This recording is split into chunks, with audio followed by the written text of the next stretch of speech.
dipersembahkan oleh Selamat Hari Raya Idul Fitri. Minal aizin, wal faizin, mohon maaf lahir dan batin. Para pemirsa, mungkin kau tidak akan percaya, saya bangun jam 3 pagi, sudah bekerja di kolam renang. 30 pengacara saya akan datang ke kolam renang tiap hari. Bagaimana caranya agar tetap prima dan otak itu tajam? Kopi luwak hitam premium.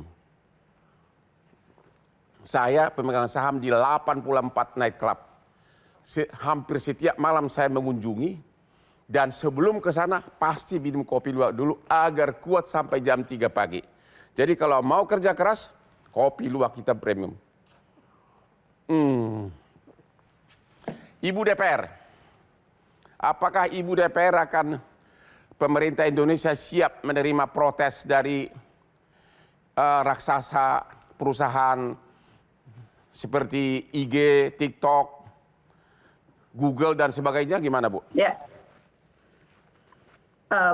PP ini kan dibuat tentunya dengan maksud baik ya. Jadi kalau misalkan protes atau keberatan bisa sah saja bisa disampaikan kepada pemerintah ya, Bang Hotman gitu. Tetapi yang terpenting dalam kapasitas kami sebagai anggota DPR ini adalah mengawasi komitmen dari platform-platform tersebut ya, terutama platform global seperti TikTok, kemudian Instagram, Roblox dalam mereka mengimplementasikan sistem verifikasi usia ini, begitu Bang. Jadi kami ingin DPR ini tidak hanya puas di atas kertas ya, komitmen di atas kertas saja. Pada permen-permen yang tersebut juga sudah disebutkan langkah verifikasi usia yang dapat dilakukan dengan menerapkan teknologi begitu yang dikembangkan secara mandiri oleh platform. Jadi artinya platform juga harus patuh kepada regulasi yang ada di negara kita, begitu Bang. Gitu. Ya. Dari sinilah fungsi DPR yang akan kami lakukan, apa metodenya, siapa vendornya, bagaimana proses auditnya, kemudian standar keamanannya seperti apa, bagaimana juga mekanisme pengaduannya. Jadi supaya pengawasan DPR ini tidak sekedar mendengar janji-janji dari platform ya, tapi betul-betul menjadi pengawasan yang berbasis audit kepatuhan yang dan bisa karena diuji oleh secara publik, internasional pun sudah, kalau nggak salah sudah 8 negara yang melaksanakan hal yang sama ya. Iya, sudah banyak negara yang mengimplementasikan aturan pembatasan umur ini, gitu Bang. Oke, sekarang Pak Ruby, kita suatu peraturan hanya efektif kalau kita tahu kelemahannya. Ya, karena ada peraturan tentu ada cara. Kita harus tahu cara curangnya agar Komdigi bisa mengatasi, benar nggak? Harus tahu cara curangnya bagaimana agar kementerian bisa mencegahnya, begitu loh. Betul, ya. betul. Kalau saya jadi anak-anak remaja nanti begitu, saya pelajari dulu tuh informasi pasti akan ada di publik. Algoritma platform online melakukan pengecekan umur tuh apa saja tekniknya. Nah lalu dicari celahnya bagaimana bisa mengelabui hal itu. Itu kalau remaja-remaja iseng ya, memang ada niat gitu ya, ada niat sama seperti Komdigi punya aturan untuk pemblokiran pornografi, ya dengan menggunakan satu tools mereka bebas lewat itu. Betul ini jadi persepsi Bang Hotman saya sepakat bahwa mesti ada informasi juga terkait bagaimana mereka. Nah terus ya kalau saya sih akan melihat dulu tuh nanti pendeteksian algoritmanya seperti apa. Lalu dicari cara celahnya. Misalnya kalau dia ngedeteksi visual juga berarti otomatis dia nggak menampilkan visualnya lagi tapi merubah menjadi menggunakan AI ataupun hanya suara saja. Dan suara kan bisa juga dirubah menjadi suara yang lebih dewasa seperti itu, banyak softwarenya. Nah selanjutnya caranya platform agar mengetahuinya gimana? Bahwa ini AI atau apa? Caranya platform ya nanti sebenarnya kalau platform jauh lebih banyak mereka bisa mendeteksinya karena datanya jauh lebih banyak di dia. Saat seseorang menggunakan handphone, komputer, laptop untuk mengakses platform mereka punya ribuan data di sana. Satu, handphonenya apa, merek apa, tipe apa, dari internet provider mana, dari sekolah kah, dari rumah kah, dari kafe kah, jam berapa dan lain-lain. Nanti dilihat polanya, patternnya tersebut. Memang kalau bukan pattern anak-anak, ya dia akan di-flag bahwa itu akan anak apa. Gimana caranya? Cara lain bisa nggak dengan jual beli akun? Jual beli akun? Beli akunnya orang dewasa? Pasti bisa aja, tapi lagi-lagi kan namanya medsos itu akan terlihat komunikasi kan ada Dari segi komunikasi baik itu teks, audio maupun video.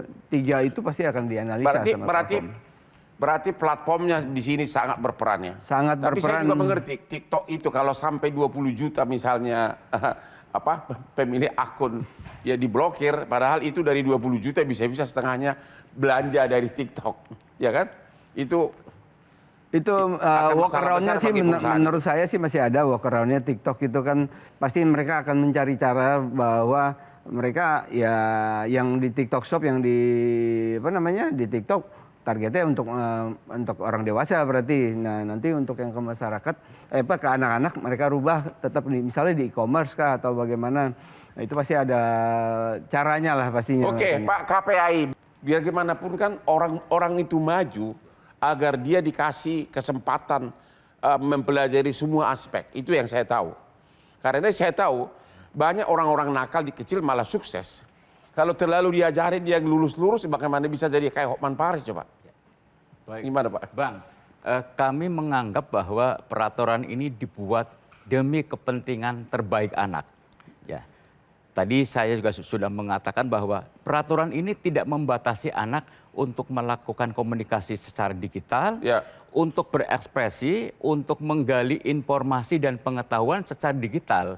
Karena masih tersedia akun-akun yang memang didesain secara khusus untuk anak yang belum berusia 16 tahun. Ya. Nah, mungkin ini seperti bisa kita ibaratkan seperti pil pahit ya. Karena akan ada jutaan anak yang akan kehilangan akunnya. Ya. Tetapi saya juga mengatakan bahwa saya mendorong pemerintah, tidak hanya Komdigi, tapi juga kementerian lembaga lain, untuk menciptakan akun-akun lain yang edukatif, informatif, juga hiburan-hiburan yang mendukung tumbuh kembang anak-anak, Bang. Jadi kita harus akui bahwa ada resiko atau konsekuensi yang harus kita terima dari regulasi itu. Tetapi regulasi ini memang dibuat demi kepentingan terbaik anak. Bang Hotman, kecil nggak ada medsos tapi bisa tumbuh besar sebagai pengacara dunia yang luar biasa. Pak Prabowo kecil nggak ada medsos tapi menjadi presiden yang luar biasa. Iya, tapi mungkin kalau ada medsos dulu di Tapanuli saya udah lebih hebat dari sekarang kali. Iya, tapi Bang kalau misalnya Abang mungkin punya medsos terus habis itu menjadi adiksi, terus bagaimana nanti kalau mau baca lembaran buku-buku litigasi aja udah nggak konsentrasi. Belum lagi nanti ada masalah fisiologis, psikologis. Saya tanya dulu psikolog. Setahu saya orang bisa maju kalau memang dia punya nyali, dia terkena semua, dia tahu semua aspek. Itulah salah satu dari segi psikolog bikin orang maju. Kalau dibatasin, gimana tuh? Saya paham Bang, jadi namanya ilmu bola Bang, makin dibanting makin mental ke atas. Artinya anak dikasih tantangan kan semakin dia berkembang. Benar. Tapi kita juga harus perhatikan bahwa usia 16 tahun ke bawah itu usia rentan tadi yang secara emosional juga masih belum matang. Sementara di ruang media sosial banyak juga ancaman kriminal yang masuk ke situ. Dia bisa berhubungan dengan orang asing. Dia tidak tahu bahwa ini lagi dimanipulasi. Tapi medsos itu juga sumber motivasi. Betul, betul. Makanya, sumber motivasi melihat orang-orang maju gitu. Ya, saya juga bukan berarti ini media sosial fobik ya, artinya jadi ketakutan tidak beralasan. Tapi di sini saya lebih melihat bahwa perannya orang tua ini jadi penting banget. Jadi ketika anak pun tadi misalnya beli akun nih katanya sih, kata Bang Ruby gitu ya. Tapi orang tua jadi tahu, loh kamu ngapain? Dan ada pertanyaan, ada ruang diskusi yang bisa mengantisipasi anak tidak akhirnya terjerumus pada menjadi korban kriminal begitu Bang. Nah itu di sini yang justru saya harus katakan di sini orang tua harus siap mental karena belum aja ini diaplikasikan regulasi ini anak-anak udah banyak yang nangis. Jadi ibu melihat lebih banyak aspek positifnya peraturan ini. Tapi dalam mengimplementasi ini orang tua juga akan kebablas, akan ke kelimpungan karena adanya adiksi yang harus kita putuskan Bang. Dan ini banyak sekali anak-anak nanti akan cranky, akan marah, akan secara emosional mungkin dia gelisah karena kan adanya putus dari media sosialnya. Nah ini orang tua juga harus bagaimana menjembatani ini. Salah satunya adalah dengan kreativitas lain Bang, kegiatan lain yang membuat anak juga nyaman, happy, Jadi dari seru, segi psikolog ibu tetap mendukung bahwa jauh lebih bermanfaat kalau akunnya itu diblokir, begitu?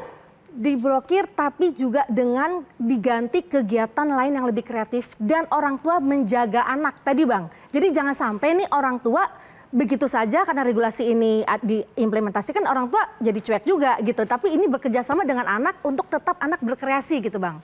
Oke, kita istirahat dulu. Halo anak-anak Indonesia, puluhan juta kau akan kehilangan akun medsos kamu. Kita akan menunggu sesudah tanggal 28 Maret ini apa yang terjadi. Temu lagi di sesi terakhir nanti Hot Room.